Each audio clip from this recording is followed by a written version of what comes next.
भेड़िया या वुल्फ जंतु जगत में सबसे बदनाम है।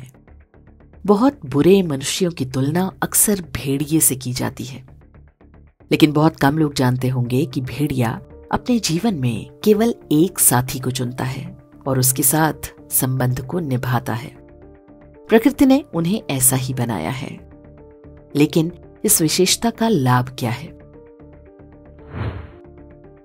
लाभ यह है कि बच्चे पैदा होने के बाद उसकी देखभाल और सुरक्षा का उत्तरदायित्व मादा के साथ साथ नर का भी होता है। अर्थात भेड़िए के बच्चे अपने पिता और माता दोनों के साथ रहते हैं। भेड़िए के एक अपवाद को छोड़ दें तो अधिकांश जानवरों में नर का काम केवल गर्भ धारण कराना होता है। उसके बाद बच्चों के पालन पोषण और सुरक्षा का पूरा भार मादा पर होता है। मनुष्य जाति की भी मूल प्रवृत्ति कुछ ऐसी ही रही होगी। परिवार, समूह और समाज के विकास के साथ इस पार्श्विक प्रवृत्ति को हतोत्साहित किया जाने लगा। प्रयास ये कि संतान को माता और पिता दोनों का साथ, संस्कार और सुरक्षा मिले।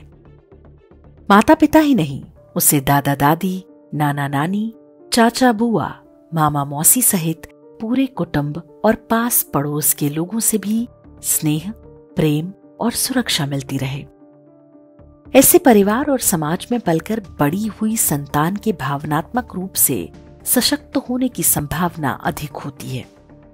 उनमें परिवार के संस्कार और मर्यादाओं की संभावना किसी भी ऐसे बच्चे से अधिक होगी जो एकल परिवार या न्यूक्लियर फैमिली में पल रहा है।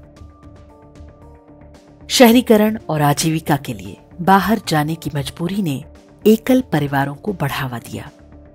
समाज ने उसे स्वीकार भी कर लिया, लेकिन उसी समाज पर अब बिना विवाह किए साथ रहने या लिव इन रिश्तों को थोपने का प्रयास हो रहा है।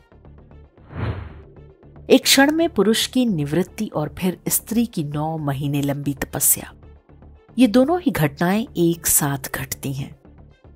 क्या आपको ये कहीं से भी समान लगती हैं? क्या कोई समानता है दोनों घटनाओं में? एक दिन में 86,400 सेकंड होते हैं। अब इसे 9 महीनों से गुणा कर लीजिए। दोनों घटनाओं का अंतर कितना बड़ा है, ये समझ में आ जाएगा। तकनीकी रूप से एक पुरुष 9 महीने में सैकड़ों स्त्रियों को गर्भवती कर सकता है, पर एक स्त्री 9 महीने में केवल एक बार गर्भ धारण कर सकती है।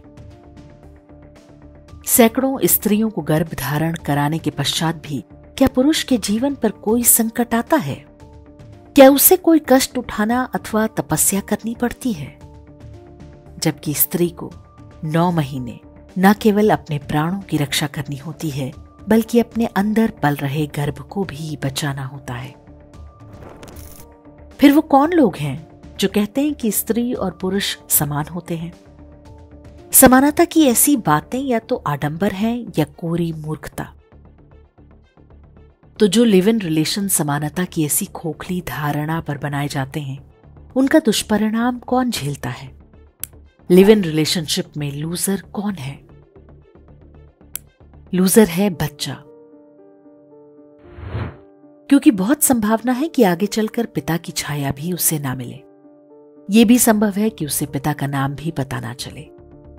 मां अपने बच्चे से प्रेम के कारण कदाचित संबंध निभा भी ले, पर यदि वो किसी दूसरे पार्टनर के पास जाती है तो वो बच्चे के प्रति कैसा होगा, ईश्वर ही जाने। बच्चों के प्रति होने वाले जघन्यतम अपराधों में अक्सर ऐसे ही सौतेले पिताओं और माताओं की भूमिका होती है। ऐसे बच्चे सभी प्रकार के अपराधियों का आसान शिकार होते हैं। ऐसी घटनाएं जब तक इक्का दुक्का होती हैं, तब तक समाज पर बहुत व्यापक प्रभाव नहीं पड़ता। किंतु यदि ज़कात के पैसे पर हमारी बेटियों को फंसाने और उन्हें 35-35 टुकड़ों में काटने का उद्योग ही चल पड़ा हो, तो समझ लीजिए कि स्थिति भयावह है। विवाह शब्द को निकाह या मैरिज से अनुवादित करके कलंकित ना करें। हमारे धर्म में विवाह कॉन्ट्रैक्ट नहीं, बल्कि एक ऐसा दैवीय संबंध है जो कि परिवार का और अंततः समाज का कल्याण करता है। निकाह तब तक पूरा नहीं माना जाता जब तक मेल फीमेल शारीरिक संबंध न बना लें। किंतु विवाह की परिभाषा ये नहीं है।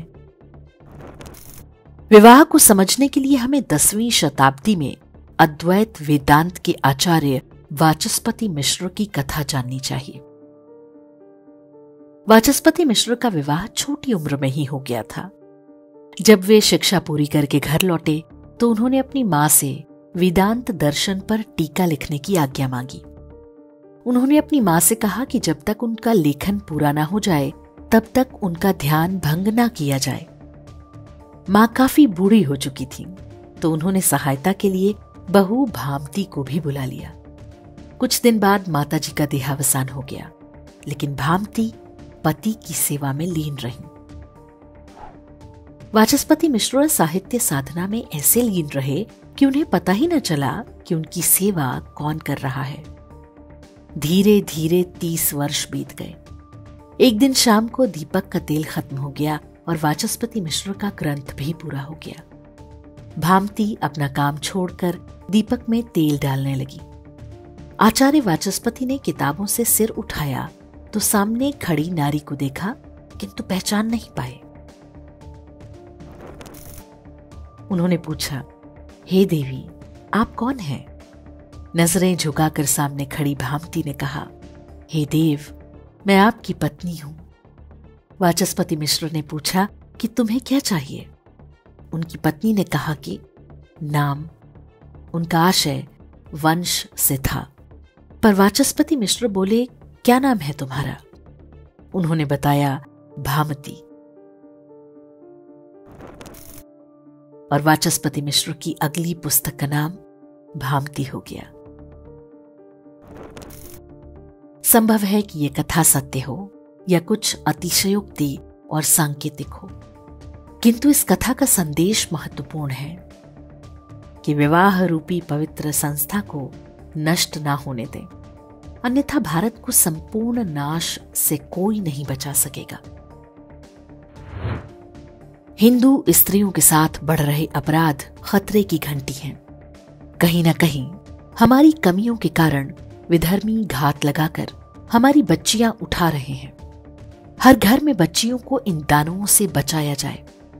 हर घर में ऐसी घटनाओं की चर्चा हो। विवाह का अर्थ और महत्व स्त्रियों को भी समझना होगा और पुरुषों को भी। तभी हमारे बच्चे सुरक्षित होंगे, तभी हम स्वस्थ परिवार, समाज और देश की रचना कर पाएंगे।